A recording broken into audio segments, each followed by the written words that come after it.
시청자 여러분 안녕하십니까? 우리 동네 라이브입니다. 우리 지역 곳곳에서 벌어지고 있는 서울 수도권 관련 소식 한데 모아서 전해드리겠습니다. 서울 마포의 한 어린이집이 곧 폐원합니다. 민간 어린이집도 아닌 국공립 어린이집이 문을 닫는 겁니다. 저출생 시대의 한 단면을 보여주는데요. 이런 상황에서 서울시가 탄생 응원 프로젝트라는 저출생 대책을 발표했습니다.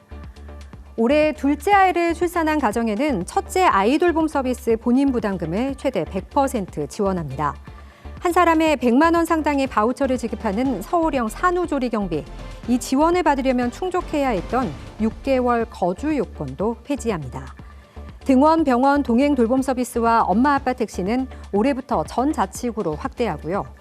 부모가 맞벌이를 해서 돌봄과 등하교 지원이 필요한 초등학생을 위한 서울형 아침 돌봄 키움센터는 4월부터 시범적으로 운영합니다. 아동당 200만 원씩 지급하는 첫 만남 이용권은 둘째 자녀부터는 300만 원으로 지원을 늘리고 부모 급여는 자녀 연령에 따라 각각 월 100만 원, 50만 원으로 인상합니다. 논란이 일고 있는 외국인 가사관리사 시범사업은 올해 상반기에 시작하는데요. 6개월간 맞벌이, 한부모, 임산부 가정 등 100가구를 대상으로 시행합니다. 전국 최초로 탈모 치료 지원 조례를 만들었던 서울 성동구가 지난해 약 1,000명에게 탈모 치료비를 지원한 것으로 나타났습니다. 성동구는 지난해 3월 탈모 치료비 지원 사업을 시작했습니다. 성동구에 주민등록을 두고 3개월 이상 거주한 사람 가운데 의료기관에서 탈모 진단을 받은 39세 이하 구민이라면 지원을 받을 수 있는데요. 지난해 988명이 혜택을 누렸습니다. 치료비 지원은 먹는 약의 한정에 이뤄집니다. 약을 구매하면 연간 20만 원 한도 내에서 본인 부담금의 80%를 지원받을 수 있는 건데요. 7월부터 지원 비율이 50%에서 80%로 늘어났습니다. 지난해 서울시 의회에도 청년 탈모 치료 지원 조례안이 발의됐고 3월 3일 소관 상임위에서 해당 조례안에 대한 논의가 진행됐습니다. 하지만 중장년층 탈모 인구 비중으로 볼 때 청년만 지원할 경우 세대 갈등 우려가 있고 다른 질병과의 형평성 문제, 또 한정된 예산으로 청년들의 선호도가 높은 정책에 우선순위를 둘 필요가 있다는 이유로 심사가 보류됐습니다. 올해 설 연휴는 주말을 포함해 나흘간 이어지는데요. 설 연휴 기간 알아두면 좋을 정보를 모아봤습니다. 9일부터 10일까지 전국 고속도로 통행료가 면제됩니다. 고속도로에 8일에 진입했다가 9일 새벽에 빠져나가거나 10일 밤에 진입했다 자정을 넘어가도 면제를 받을 수 있습니다. 8일부터 13일까지 경부고속도로 한남대교 남단에서 양재나들목 구간 버스 전용차로 단속 시간은 오전 7시에서 다음 날 오전 1시까지 연장되는데요. 과태료는 단속된 횟수만큼 또 무인 카메라뿐 아니라 시민 신고로 적발돼도 부과됩니다. 문을 연 병의원 약국이 궁금할 땐 119, 120, 129로 전화하면 되고요. 무료로 개방되는 전국 16,000여 개 공공주차장 정보는 공유누리, 네이버 지도, 카카오맵, 티맵에서 확인할 수 있습니다. 서울 시내 쓰레기 수거는 9일과 10일은 이루어지지 않고 11일에는 14개 자치구, 12일엔 25개 전 자치구에서 쓰레기를 내놓을 수 있습니다. 서울에서 설 연휴에 즐길 수 있는 다양한 문화예술 프로그램은 서울시 문화본부 블로그나 SNS를 통해 알아보면 됩니다.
서울의 한가운데 위치한 용산에 국제 업무지구를 개발한다는 사업 계획이 발표됐습니다.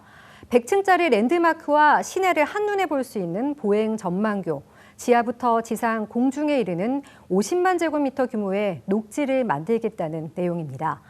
이전에도 용산 개발 사업이 추진되다 여러 어려움을 만나면서 2013년 사업이 무산된 적이 있는데요. 이번에는 실패를 되풀이하지 않고 사업을 성공시킬 수 있을까요? 최혜원 기자가 전해드립니다. 우뚝 솟은 랜드마크 타워를 중심으로 고층 건물들이 스카이라인을 따라 자리 잡고 세계 최초로 건물 45층 높이의 보행 전망교에서 한강노을을 즐기는 시민들.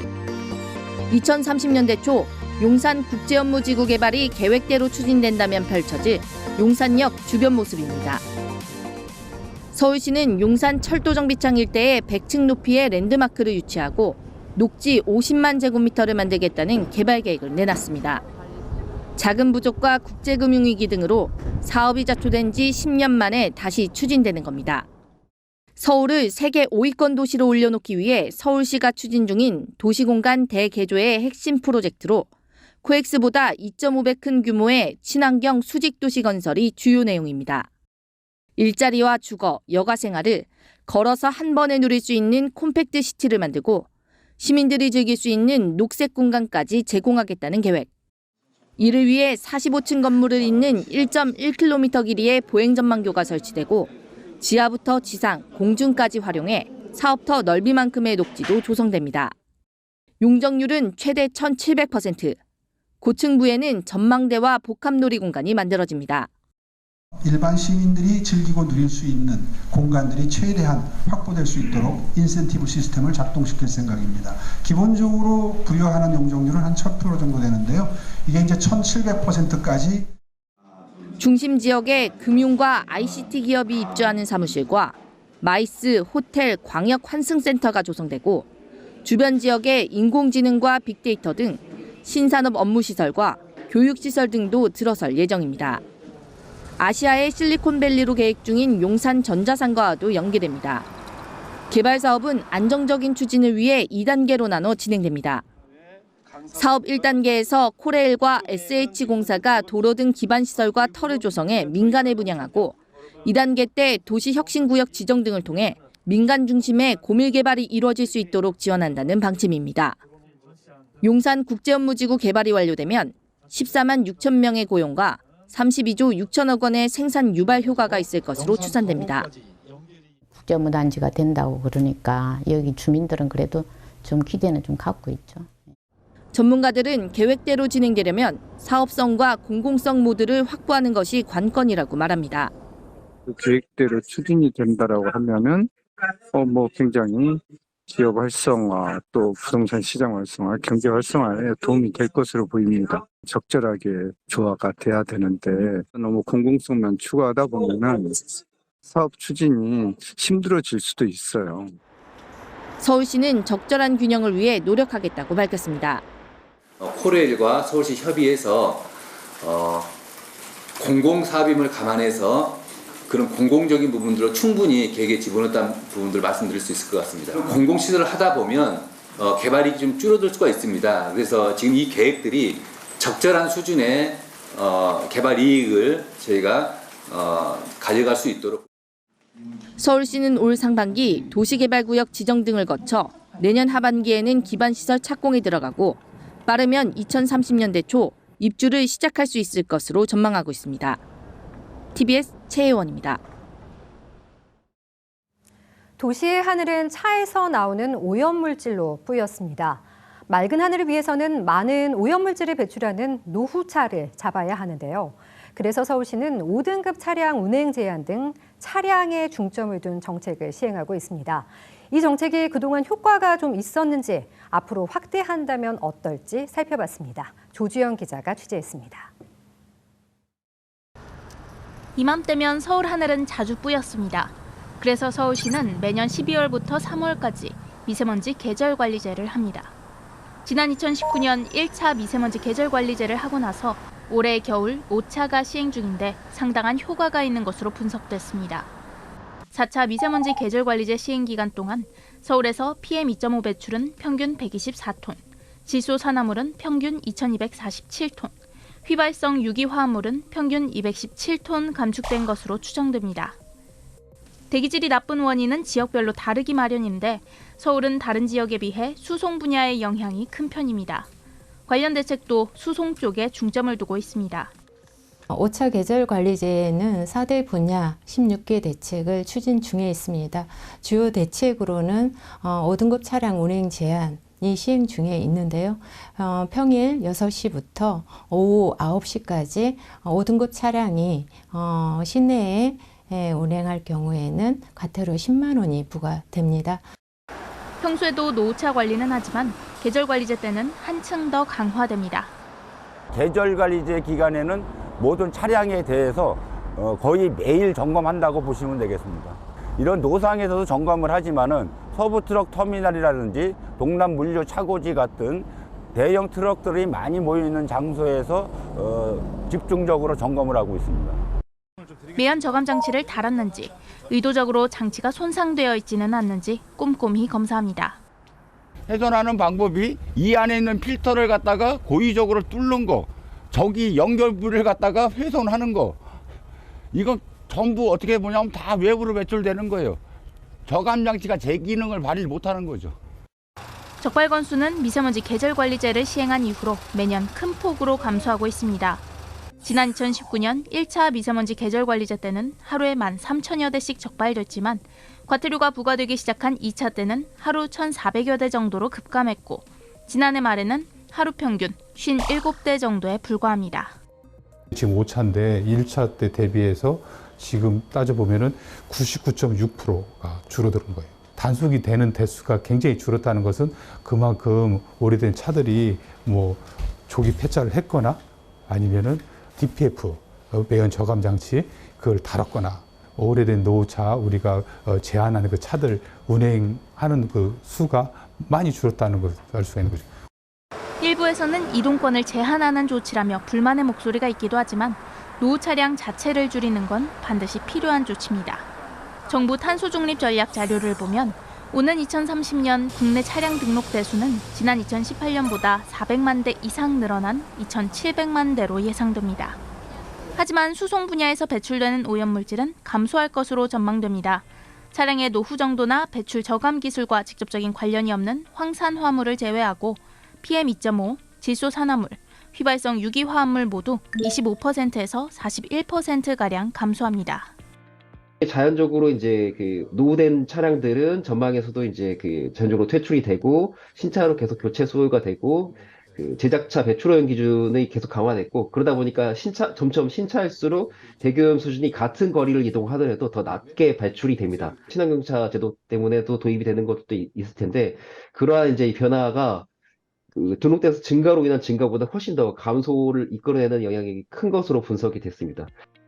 대기오염물질 배출 저감이라는 같은 목표를 가진 정책이라도 효과가 큰 것을 먼저 해야 한다는 정책 효율성 측면에서 보면 노후 차량 관리는 앞으로 더 확대하고 지원해 나가야 할 정책입니다. 5등급 차량의 통행량과 등록 대수가 빠르게 감소하면서 관심은 이제 4등급 차량으로 쏠립니다. 서울시가 발표한 내연기관차 운행 제한 로드맵에서는 4등급 차량의 상시 운행 제한 범위를 2025년 녹색 교통지역, 2030년 서울 전역으로 계획하고 있습니다. 정책에 대한 시민의 인지도나 중요성에 대한 공감대를 고려하면 도입 시기를 당겨도 된다는 목소리도 나옵니다. 서울연구원 조사 결과 서울 시민 10명 중 6명, 64%는 서울시 로드맵보다도 빨리 계절관리제 기간이나 미세먼지 고농도 기간에 4등급 차량 제한을 조기 도입하는 데 찬성했죠. 겨울에도 날씨가 많이 춥지 않으면 공기가 상당히 탁하니까 점점 차량도 구매하는 사람이 많아지고 그런 차량 관련 노후화 차량들을 관리하는 정책이 많이 늘어날수록 이제 공기도 맑아지니까 좋은 것 같고요. 정책도 많이 활성화가 되면 좋을 것 같습니다. 다만 추가적인 비용 부담, 정책의 복잡성, 정책 효과에 대한 의심 등 반대 이유에도 귀를 기울여야 합니다. 제도 자체가 개인의 재산권 문제나 이제 규제랑 관련해서 또 그 검토하다 보면 다양한 이해관계와 생각들이 엮여 있다라는 것들을 알게 되었는데요. 제도 도입 초창기에는 생각하지도 못했던 부분들, 특히나 이제 자동차 정비업 업종 같은 경우에 생업에도 영향을 줄 수 있는 부분인 만큼 계속 지속적으로 의견을 성취하고 보완해 나가고 순차적인 과정들이 필요하다고 생각합니다. 시민들에게 직접 도움이 되는 정책, 예를 들어 연료 관계없이 운행 제한 대상 차량이면 모두 조기 폐차를 지원하고 친환경차 구입 비용에 대한 보조를 확대하는 방안 등이 제시됩니다. 그래도 시민들 입장에서는 그런 뭐 노후차 개선이라든가 아니면은 친환경차로 바꾸는 거에 있어서 비용이 좀 더 발생할 거니까 재정적으로나 다른 기타 제도적으로 좀 지원하거나 장려할 수 있는 정책이 조금 더 있으면 좋지 않을까. 규제에서 오는 불편을 감수하는 시민들이 느끼는 부담을 줄여주며 시민과 함께 할 수 있도록 고민은 앞으로도 지속돼야 합니다. TBS 조주연입니다.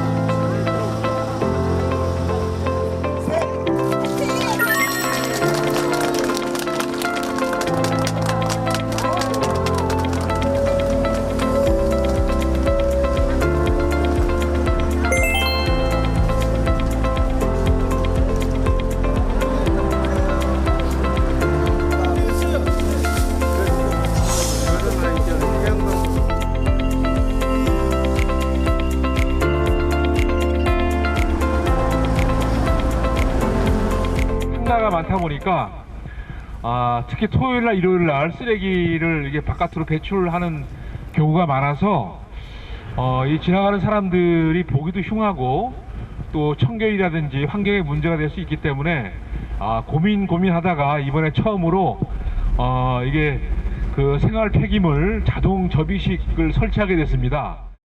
인근 상가에서 쓰레기를 많이 버리고 있는데 이 설치를 함으로써 거리가 깨끗해지고 노량진 일동이 아주 쾌적한 환경이 될 것 같습니다. 쓰레기가 이제 접이식 안에다 여니까 이제 안 보이잖아요. 그게 너무 좋아요.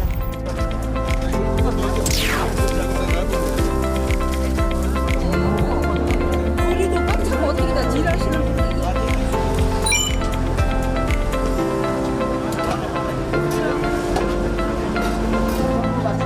모두 안전하게 귀가해 주시기 바랍니다.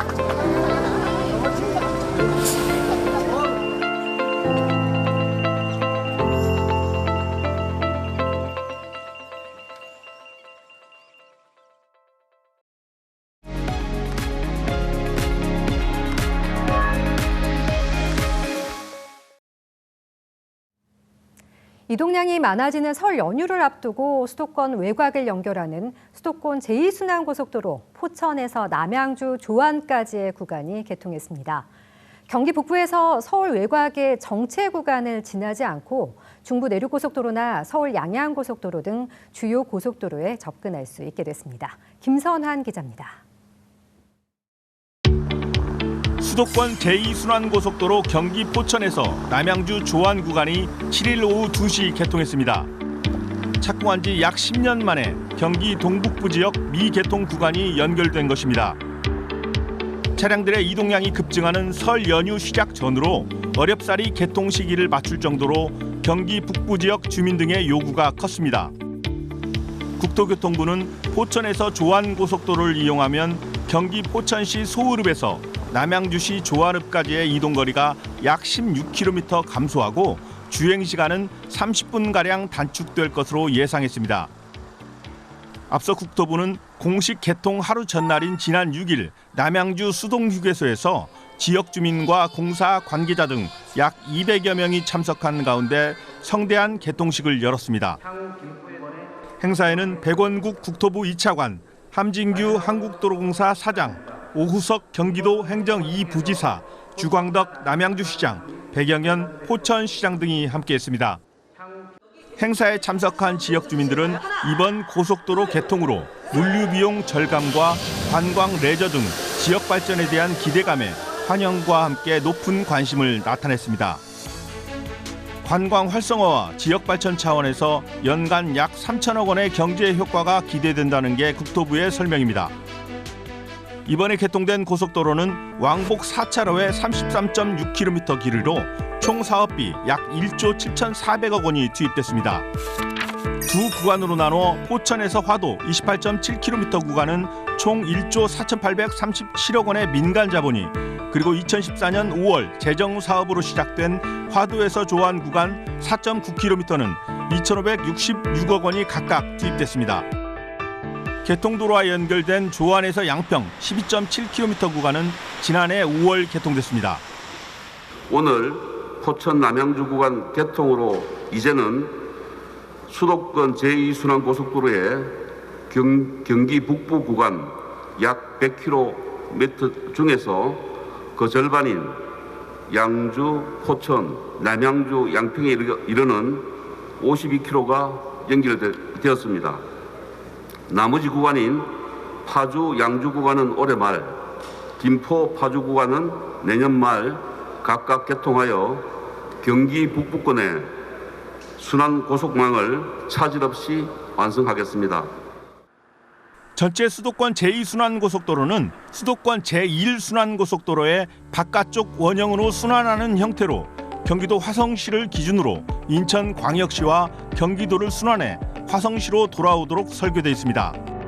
전체 건설 계획에서 현재 경기 북부의 미개통 구간은 파주에서 양주 24.8km, 파주에서 김포 25.4km 구간으로 각각 올해 말과 내년 말에 순차적으로 개통될 예정입니다. 또 남쪽으로는 남양평에서 이천 구간 19.4km, 안산에서 인천 구간 22km 구간으로 각각 2026년과 2029년에 완공되면 263.4km가 연결되게 됩니다. 이번에 새롭게 뚫린 포천에서 남양주 구간은 당초 지난해 12월 말 개통 예정이었지만 공사가 마무리되지 않아 개통 시기가 한 달 남짓 늦어졌습니다. 민자도로 구간의 이용 요금은 2,800원으로 결정됐습니다. 제2외곽 순환선 고속도로 개통 아주 정말 너무나 기쁘고 가슴이 벅찹니다. 몇 차례에 걸쳐서 개통이 연기되었기 때문에 시민들의 실망도 그동안 많았었습니다. 그래서 저로서는 설 연휴 전에는 임시 개통이라도 좀 해달라고 이 국토교통부와 용산에 수도 없이 간절한 요청을 했었고, 다행히 정식으로 개통할 수 있어서 더 기쁨이 배가 되었습니다. 국토부는 또 이번 포천 조안고속도로 개통으로 우리나라 고속도로가 총 연장 5,000km 시대를 열었다고 강조했습니다. 최초의 경인고속도로, 국토의 대동맥 경부고속도로부터 평창 동계올림픽에 대비한 서울에서 양양 고속도로 개통 등 56년간 비약적인 경제 발전의 중심에 고속도로가 있었다고 덧붙였습니다. 이번 도로 개통으로 경기 북부 지역에서 서울 인근의 정체 구간을 거치지 않고 중부내륙 고속도로, 서울 양양고속도로 등 주요 고속도로에 빠르게 접근할 수 있어 경기 북부 지역의 초연결 광역경제권 구축에도 기여할 것으로 기대됩니다. TBS 김선환입니다. 설 명절이 되면 온 가족이 모여 행복한 시간을 보내는 모습, 많은 이들이 바라는 명절 풍경 아닐까 싶습니다. 그런데 저마다의 이유로 설 연휴를 홀로 보내야 하는 어르신들도 있는데요. 이 어르신들이 함께 모여 차례를 지내며 의미 있는 시간을 보내는 행사가 마련됐습니다. 그 현장에 최가영 기자가 다녀왔습니다. 알록달록 한복을 차려입은 봉사자들이 연꽃 모양의 등을 전달합니다. 이어 다양한 음식들로 상을 채웁니다. 붉은 과일은 동쪽에, 흰 과일은 서쪽에 놓는 홍동백서와 대추, 밤, 배, 감이 모두 놓여야 한다는 조유리시, 예법도 지켰습니다. 풍성하게 차려진 차례상 앞에 40여 명의 어르신이 모였습니다. 따로는 안 주네. 내가 이렇게 대표를 하니까. 서울 노인복지센터에서 마련한 공동 차례상. 따로 차례상을 차리기 어려웠던 어르신들이 모여 조상님께 마음을 전했습니다. 가족들이 찾아온 가족들이 없어요. 한 80까지도 내가 집에서 단독으로 제사를 지냈습니다. 나는 이제 나이가 지금 90인데 정신도 없고 해서 옛것을 지키고자 하는데 그것이 잘 안 되는데요, 건강 때문에. 그런데 이렇게 와서 이렇게 오늘 차례를 지내고 보니까 아주 옛것이 새롭고 아주 기쁩니다. 2001년부터 24년간 이어져 온 차례는 제주의 주도로 진행되고 있습니다. 올해는 지난 3년간 제주를 맡았던 어르신이 건강상의 이유로 다른 어르신에게 제주를 넘겨준 뒤 지내는 첫 차례입니다. 여전히 마음이 쓰여 차례를 도우러 나선 전 제주. 이봉하 어르신은 모두에게 감사한 마음을 전합니다. 집에서 할 수 없는 형편인데도 이렇게 와서 해주는 걸 보면은 아이고 부모님 생각하는 그 정성이 극진하구나 고맙게 느껴지죠. 센터에서도 또 이제 그런 관심을 갖고 이런 계기를 만들어 주시는 게 굉장히 고맙죠. 한편에선 이웃의 차례상에 올릴 지방을 대신 써주는 어르신들. 20년 이상 복지센터 서예 동아리에서 갈고 닦은 실력을 뽐내봅니다. 나이가 많다고 해서 흥이 없을까요? 차례를 마친 어르신들이 한자리에 모여 동물의 이름을 맞추고 몸으로 문제를 내며 점수 따기에 집중합니다. 씨름 말고 세 글자. 복지센터 직원들과 어르신이 짝을 이룬 이른바 탑골 가족오락관. 어르신들의 얼굴에 웃음꽃이 폈습니다. 우리나라가 이제 노인이 굉장히 많아지고 있는데 여전히 어르신들에 대한 지원이나 복지 같은 것들은 좀 부족한 실정이거든요. 복지관도 많아지고는 있지만 이제 그만큼 어르신들도 많아지고 있어서 센터에 오셔서 그냥 다른 것들보다는 좀 즐겁고 건강하게 할 수 있는 것들을 많이 첫째는 뭐 건강이고 이제 자식들 잘 되고 뭐 그런 식이지. 이제 우리 손자들이 장가들 나이가 됐어. 장가들 나이가 돼가지고 이제 장가들 결혼하는 게 이제 바람이고. 이웃과 함께하는 손길이 모여 더 따뜻한 2024년이 시작됐습니다. TBS 최가영입니다. 우리 동네 라이브 저희가 준비한 소식은 여기까지입니다. 시청해주신 여러분 고맙습니다. 새해 복 많이 받으십시오.